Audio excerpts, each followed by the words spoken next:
السلام علیکم ورحمۃ اللہ وبرکاتہ۔ ڈیلی ون پیج کے شعبے سے آج کے پیج کا نمبر ہے 170، سورۃ الاعراف۔ آیات ہیں 156 سے لے کر 159 تک۔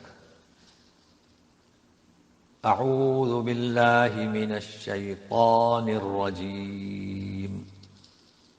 وَاكْتُبْ لَنَا فِي هَذِهِ الدُّنْيَا حَسَنَةً وَفِي الْآخِرَةِ إِنَّا هُدْنَا إِلَيْكَ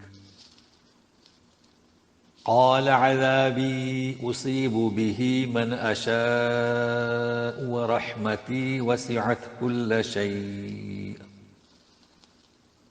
فَسَأَكْتُبُهَا لِلَّذِينَ يَتَّقُونَ وَيُؤْتُونَ الزَّكَاةَ وَالَّذِينَ هُمْ بِآيَاتِنَا يُؤْمِنُونَ۔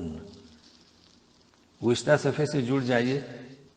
کلمات دعائیہ ہیں موسیٰ علیہ السلام کے فاغفر لنا وارحمنا وانت خیر الغافرین، یعنی دعا مانگ رہے ہیں تو اس کا تکملہ ہے، اور لکھ دے ہمارے لیے اس دنیا میں بھلائی اور آخرت میں بھلائی۔ ہم نے تیری طرف رجوع کیا۔ اب یہاں کلمت ہدنا، ایک یہ جیسے کہ محققین بیان کرتے ہیں، اور دوسرا یعقوب علیہ السلام کی اولاد میں سے ایک لڑکے کا نام ہودا، تو ہودا اور ہدنا اسی سے نام رکھا اپنے مذہب کا یہودیت۔ کلام پاک میں ذکر ہے وقالت الیہود، تو کبھی بنی اسرائیل کبھی یہود، تو اسے نوٹ کر لیں۔ اب جب دعا گو ہوئے موسیٰ علیہ السلام تو اللہ تعالیٰ جواباً فرماتے ہیں کہ میرا عذاب میں اسے پہنچاؤں گا جسے چاہوں گا، اور آپ جانتے ہیں کہ اللہ کی مشیت حکمت کی بنیاد پر عدل و انصاف، ظلم نہیں، بلکہ میری رحمت تمام اشیاء پر محیط ہے۔ اشیاء صرف انسانی نہیں بلکہ چرند پرند، کٹر سے کٹر کافر بھی اللہ کی رحمت سے ہی فائدہ اٹھا کر زندہ رہ رہا ہے، کیونکہ اللہ تعالیٰ کی رحمت ہر ایک کو ہے دنیا میں، لیکن خاص کروں گا میں اسے لاگو کروں گا، لکھوں گا کس کے لیے؟ پرہیزگاروں کے لیے، تو مراد جو مومنین ہیں، اور ایسے لوگ جو زکوٰۃ ادا کرتے ہیں۔ بھائی عبادت توحید سے اللہ کا حق ادا کیا، اس کے بعد اس کی مخلوق کا بھی حق ادا کرتے ہیں، اور جو ہماری آیتوں پر یقین رکھتے ہیں، ایمان لاتے ہیں۔ مزید پرہیزگاری کے تعلق سے الذين يتبعون الرسول النبي الأمي الذي يجدونه مكتوبا عندهم في التوراة والإنجيل يأمرهم بالمعروف وينهاهم عن المنكر ويحل لهم الطيبات ويحرم عليهم الخبائث ويضع عنهم إصرهم والأغلال التي كانت عليهم فالذين آمنوا به وعزروه ونصروه واتبعوا النور الذي أنزل معه أولئك هم المفلحون۔ اور جنہوں نے پیروی کی رسول کی، نبی کی، جو امی، جسے پایا انہوں نے لکھا ہوا اپنے پاس تورات میں، انجیل میں، یہ ہوا ذکر، یعنی میری رحمت جو میں لکھ دوں گا ان کے لیے، یہ بنی اسرائیل میں سے جنہوں نے، اور عیسیٰ ابن مریم کا فالو کرنے والے اپنی اپنی کتاب میں انہوں نے دیکھا تو اس پر وہ ایمان لائے۔ اچھا، اب یہ تعریف ہو رہی ہے رسول کی، یأمرہم بالمعروف، جو حکم دیتا ہے۔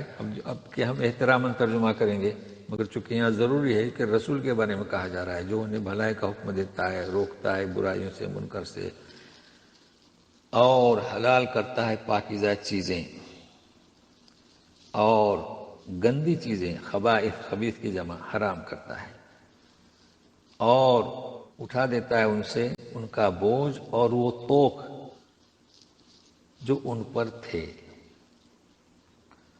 اب یہاں پر جیسے کہ جانتے ہی بنی اسرائیل نے کچھ چیزیں اپنے اوپر حرام کر لی تھیں، وہ پاکیزہ تھیں تو سب حلال کر دی گئی۔ اچھا، بوجھ اور توق، ان پر بوجھ تھا، جیسے کہ دیکھیے قصاص میں قتل کرنا ہے، ہاتھ کے بدلے ہاتھ کاٹنا ہے، آنکھ کے بدلے آنکھ پھوڑنا ہے۔ ان کی یہاں دیت نہیں تھی، ہمارے یہاں دیت ہے، یا تو اسے قتل کیا جائے یا اگر وہ راضی ہوں اس کے بدلے کچھ مال کا، تو یہ چیز ان میں نہیں تھی۔ اور توق جو انہوں نے خود اپنے اوپر باندھ رکھے تھے، کانت علیہم، ان پر تھے زنجیریں جو تھی، تو یہ ساری سختیوں کو اللہ کے رسول نے ان سے ہٹا دیا، اتار دیا۔ تو اب جو لوگ اس پر ایمان لائے، یعنی وہی نے رسول پر لائے، اسے عزت بخشی، اس کی مدد کی اور اس نور کی پیروی کی جو اس کے ساتھ اتارا گیا، یہی لوگ فلاح پانے والے ہیں۔ تو اس میں خاص نوٹ کرنا، النور، رسول کے ساتھ جو اتارا گیا اسے نور کہا گیا، یہ ہے کلام پاک۔ اس آیت کو نوٹ کر لیں جی، نور جو اتارا گیا، کلام پاک، وحی الہی، یہ نور ہے۔ لیکن ہمارے بھائی جو اس قرآن کے حامل ہیں وہ کیا کہتے ہیں؟ وہ تو نبی کی ذات کو، ان کی پیدائش کو اور نہ جانے کیا کیا من گھڑت باتیں گڑھ لی ہیں۔ انہیں چاہیے کہ اس آیت کو آپ اپنے احباب کے سامنے پیش کریں۔ اب قل کے ذریعے یعنی کہہ دیجئے، قل يا أيها الناس إني رسول الله إليكم جميعا الذي له ملك السماوات والأرض لا إله إلا هو يحيي ويميت فآمنوا بالله ورسوله النبي الأمي الذي يؤمن بالله وكلماته واتبعوه لعلكم تهتدون۔ تو کہہ دو اے رسول لوگوں کو کہ میں اللہ کی جانب سے رسول تم سب کی طرف، جمیعا، اس کے بعد ہے الذی، تو پڑھ نہیں سکتے جمیعن اور الذی، اس لیے جمیعن الذی۔ اب جمیعان الذی نہیں پڑھ سکتے، جمیعن الذی، اور اگر رکے تو جمیعا اور الذی، یہ کہ جمیعن الذی جی، ساروں کی طرف اللہ کا رسول۔ کون سا اللہ؟ الذی سے مراد وہ اللہ کہ آسمان و زمین کی ملکیت اسی کی ہے۔ جب اسی کے تو لا الہ الا ہو، کوئی معبود نہیں برحق مگر وہی جو زندہ کرتا ہے، رکھتا ہے، مارتا ہے۔ فآمنوا، سو ایمان لاؤ اللہ پر، اس کے رسول پر، ورسولہ النبی جی، جو نبی ہے، امی ہے۔ امی آپ کا لقب ہے چونکہ آپ پڑھے ہوئے نہیں تھے۔ جو اب الذی سے مراد رسول جو ایمان لاتا ہے اللہ پر، وہ کلمات ہی، ہاتھ سے مراد اللہ، ضمیر اللہ کی طرف، اس کے احکام پر۔ واتبعوہ، اب حکم ہے مسلمانوں کو، واتبعوہ، پیروی کرو۔ اب یہاں واتبع نہیں ہے، اگر واتبع ہوتا تو پھر ماضی کسے گا، تو واتبعوہ، اسی کی پیروی کرو تاکہ تم راہیاب ہو جاؤ۔ تو اس کے پہلے والی آیت میں اولئک ھم المفلحون، یہی لوگ فلاح پانے والے ہیں جو اس رسول کی عزت کرتے ہیں، مدد کرتے ہیں، پیروی کرتے ہیں۔ دیکھیں وہاں پر واتبعوا، پیروی کی اس نور کی جو اتارا گیا، اور یہاں پر واتبعوا، تو یہ زبر زیر کا فرق ہے۔ وَمِن قَوْمِ مُوسَىٰ أُمَّةٌ يَهْدُونَ بِالْحَقِّ وَبِهِ يَعْدِلُونَ۔ اس قسم کی آیت پہلے بھی گزر چکی ہے. اور موسیٰ علیہ السلام کی قوم میں سے ایک جماعت ایسی بھی ہے، اب ترجمہ کریں گے، تھی، جو حق کے ساتھ ہدایت کرتی تھی. یہدون بالحق، جی، مطلب خود ہی ہدایت یافتہ تھے اور دوسروں کو بھی ہدایت کی ترغیب کرتے تھے. وَبِهِ يَعْدِلُونَ، یہ بھی لفظ اس کے پہلے بھی آیا ہے، وہ ایسی آیت. وَبِهِ يَعْدِلُونَ، یہ يَعْدِلُونَ عدل سے ہے. مطلب کیا؟ وَبِهِ، یعنی جو حق ہے اور رسول جو لے کر آئے اسی کے مطابق انصاف کرتے تھے.